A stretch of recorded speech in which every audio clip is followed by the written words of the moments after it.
ബലാത്സംഗ കേസിൽ നടൻ സിദ്ദിഖിന് ഇടക്കാല മുൻകൂർ ജാമ്യം അനുവദിച്ച് സുപ്രീം കോടതി.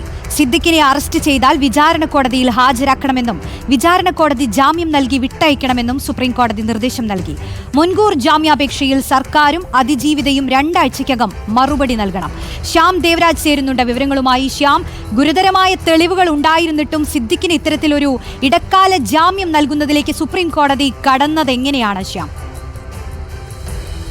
സിദ്ദിഖിന് ഏറെ ആശ്വാസകരമായ നടപടി തന്നെയാണ് ഇന്ന് സുപ്രീം കോടതിയിൽ നിന്നുണ്ടായിരിക്കുന്നത്. സിദ്ദിഖിന് ഇടക്കാല മുൻകൂർ ജാമ്യം ലഭിച്ചിരിക്കുന്നു. മുൻകൂർ ജാമ്യാപേക്ഷയുമായാണ് നടൻ സിദ്ദിഖ്, ബലാത്സംഗ കേസിൽ പ്രതിയായ നടൻ സിദ്ദിഖ് സുപ്രീം കോടതിയെ സമീപിച്ചത്. അതിലാണ് ഈ നടൻ ഈ കേസിൽ, അതായത് മുൻകൂർ ജാമ്യാപേക്ഷയിൽ ആവശ്യപ്പെട്ടതുപോലെ അറസ്റ്റ് തടയുകയും ഒപ്പം ഇടക്കാല മുൻകൂർ ജാമ്യം നൽകുകയും ചെയ്തിരിക്കുന്നത്.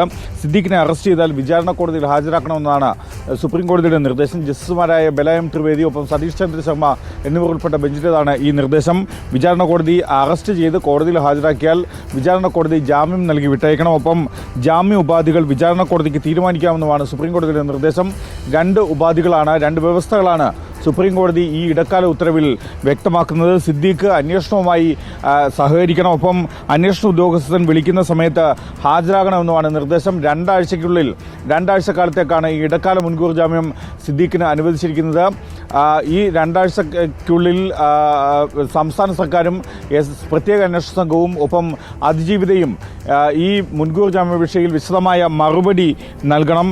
ആ മറുപടി കൂടി പരിഗണിച്ചായിരിക്കും സുപ്രീം കോടതി ഈ മുൻകൂർ ജാമ്യാപേക്ഷയിൽ ഒരു അന്തിമമായ തീരുമാനമെടുക്കുക എന്ന കാര്യമാണ് ഇന്ന് വ്യക്തമാക്കുകയും ചെയ്തിരിക്കുന്നത്.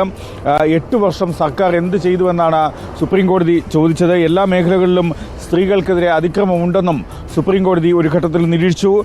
ഇന്ന് നടൻ സിദ്ദിഖിൻ്റെ അഭിഭാഷകൻ ഉയർത്തിയ ഏറ്റവും പ്രധാനപ്പെട്ട വാദങ്ങളിലൊന്ന്, സമാന കേസുകളിൽ ബലാത്സംഗ കേസിൽ പ്രതിയായ മറ്റ് നടന്മാർക്ക് മുൻകൂർ ജാമ്യം ലഭിച്ചു, പക്ഷേ സിദ്ദിഖിന് അത് ലഭിച്ചില്ല എന്നാണ് അഭിഭാഷകൻ മുകുൾ റോത്തഗി സുപ്രീം കോടതിയെ അറിയിച്ചത്. അന്വേഷണവുമായി സഹകരിക്കാൻ തയ്യാറാണെന്ന കാര്യവും സിദ്ദിഖ് സുപ്രീം കോടതിയെ അറിയിച്ചു. ഇതിൽ മാത്രമല്ല, ഈ പരാതിയിൽ വന്ന കാലതാമസം ചൂണ്ടിക്കാട്ടിയാണ് സുപ്രീം കോടതി ഇന്ന് സിദ്ദിഖിന് ഈ ഇടക്കാല മുൻകൂർ ജാമ്യം അനുവദിക്കുകയും ചെയ്തത്.